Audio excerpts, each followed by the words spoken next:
Porque é aquele elemento que, no momento, a gente tem como uma das saídas, uma das escapatórias para o contribuinte regularizar a sua situação fiscal e passar a contribuir novamente com o Estado, né, através da regularização dos seus débitos e também, a partir de agora, voltar a ter o recolhimento regular. Por que voltar a ter o recolhimento regular? Porque, bem ou mal, uma das condições para que o contribuinte se mantenha numa transação tributária é que ele volte a pagar os tributos correntes. Caso contrário, se ele deixar de pagar durante um determinado período, ele vai ser excluído das transações. Né? Na prática ainda não aconteceu, porque está tudo muito no início, mas é fato que existe a previsão legal de que o contribuinte deve recolher os tributos correntes para poder ter a sua regularidade, né, mantida e não ser excluído da transação que ele fez. Né? Então, o aspecto que mais importa nesse momento é que é a forma, né, que a gente tem extraordinária, vamos dizer assim, de buscar uma solução para o passivo fiscal dos nossos clientes. Né? Então, a transação em si é nada mais do que a concessão pelo Estado de a oportunidade do contribuinte pagar os seus débitos em um prazo mais longo. Né? Porque quando o contribuinte tem uma dívida fiscal, para que ele regularize essa dívida, ele só pode parcelar em 60 vezes. Então, ele tem R$ 1 milhão, a única oportunidade que ele tem de solucionar esse passivo de R$ 1 milhão, por exemplo, seria parcelar em 60 vezes. Não tem outra forma. Né? Esse parcelamento é o parcelamento ordinário, está sempre disponível. Então, o contribuinte está inadimplente com PIS, COFINS, imposto de renda, contribuição previdenciária, o que seja. Aí precisa regularizar, precisa de uma CND. Como é que ele vai fazer? A única oportunidade que ele tem é pedir o parcelamento e em 60 vezes pagar a primeira parcela. A partir daí, ele confessa aquele débito e já tem a possibilidade de obter a sua CND. Né?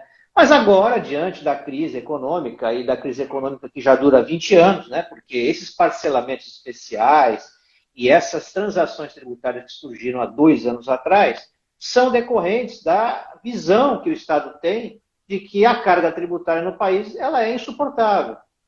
Tão é insuportável que existe uma inadimplência muito grande, existe um passivo fiscal enorme de todas as empresas e todos os contribuintes de um modo geral. Então, o que ele vem fazendo há 20 anos? Há 22 anos, que o primeiro refis, o primeiro parcelamento especial, ele foi até criado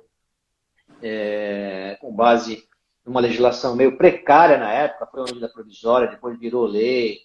Essa lei até não tinha um fundamento de validade, depois acabou sendo validada. Há 22 anos surgiu o primeiro refis. O que era o refis? Era a possibilidade do contribuinte parcelar os seus débitos em quantidade de parcelas infinita, né? Que a gente até comentou na última live que a gente fez, que muitas empresas aderiram àquele refis naquela época e estão pagando até hoje. Né? Fizeram um parcelamento a prazo eterno. A prazo eterno. E naquela época a legislação ela tinha essa brecha, vamos dizer assim, de o contribuinte parcelar, ficar pagando o parcelamento a vida inteira. E depois isso houve uma evolução até que surgiram as transações tributárias, mas que o objetivo é o mesmo. É permitir que haja um acordo entre o Estado e o contribuinte para que o contribuinte pague a sua dívida de forma parcelada e mediante a concessão de descontos por parte do Estado, condicionado ao cumprimento de determinadas regras pelo contribuinte. Né? Então, por que esse assunto importa? Porque hoje é a forma, digamos assim, mais econômica e menos prejudicial para o contribuinte buscar uma solução para o seu passivo fiscal. Né? Então, diante do momento que a gente está, a transação tributária pode ser uma solução regular, né? Porque ela não vai trazer para o contribuinte nenhuma necessidade de buscar um judiciário ou buscar através de um procedimento administrativo, algum recurso, a redução dos seus tributos. Ela consegue através do que a lei determina, do que a lei permite. Né? É claro que existe uma infinidade de crédito tributário aí que é plenamente discutível, né? O próprio trabalho, o curso da professora Letícia, que fala sobre recuperação tributária, que existe em módulos de recuperação tributária, as mesmas teses, os mesmos projetos, né? Porque algumas são teses. Teses a gente chama do quê? Né? Chama aqueles que ainda estão em discussão, é uma tese. Então, a tese está sendo discutida nos tribunais. Depois que ele já é discutido, já há um entendimento consolidado nos tribunais, acaba deixando de ser tese, porque não é mais tese, e sim um projeto. Né?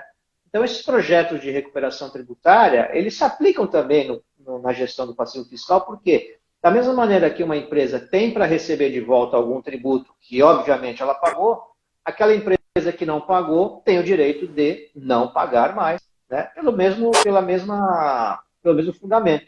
Se eu tenho o direito de receber de volta, eu tenho o direito de não pagar. Se eu ainda não paguei e esse tributo está sendo exigido de mim, eu tenho o direito de não pagar. Né? Mas, para isso, eu vou precisar ingressar com algum tipo de demanda judicial para quê? Para excluir daquele passivo esse crédito tributário que é indevido, para depois aplicar os benefícios da lei. Né? Ah, posso fazer isso depois que entrar com uma transação, professor? Pode. Né? Os tribunais superiores também já decidiram que, quando se trata de tributo exigido indevidamente, ainda que você formule o parcelamento, ainda que você faça a confissão daquela dívida, posteriormente você pode ingressar com uma ação requerendo que aquele valor em excesso seja retirado daquele acordo que você fez. Porque você não pode confessar um débito que não existe, né? Então, o PIS/COFINS incidente sobre ICMS, por exemplo, é indevido. As empresas que têm dívida ativa inscrita de PIS e COFINS têm na sua base de cálculo ICMS. Então, eu posso entrar com algum tipo de medida judicial requerendo que haja a exclusão dessa diferença. Né? Então, vejam que o assunto das transações ele é muito amplo. Né? É muito amplo. Para quem não está inteirado com o negócio, para aqueles que não têm um conhecimento ainda mais aprofundado, que é o que eu procuro passar para vocês aqui nessa live, também nos meus vídeos que eu tenho gravado, tanto no YouTube quanto no Instagram, é demonstrar que a transação não é simplesmente aquilo que está ali disposto na lei. Aquilo ali, entre aspas, vamos dizer assim, é muito fácil, é muito objetivo. Né? É a leitura daquilo que está ali e a aplicação através de um procedimento no aplicativo da Fazenda. Não tem o que discutir ali. Já está tudo lá, bonitinho, arrumadinho. Isso não é trabalho nenhum. O grande desafio é você encontrar os eventuais problemas que estão ali dentro que devem ser retirados. Né? Porque a transação em si é simplesmente a confissão do débito, parcelamento e a retirada dos juros. Acabou, e das multas.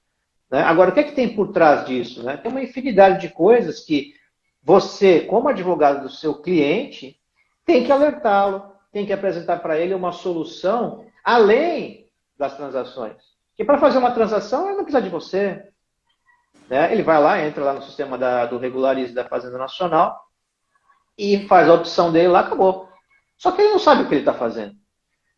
É importante que você, advogado, você, contador, ou você, estudante, que está aí procurando se aprimorar o seu conhecimento em algum nicho, né, que busque se aprofundar nessa questão das transações, das negociações tributárias de um modo geral.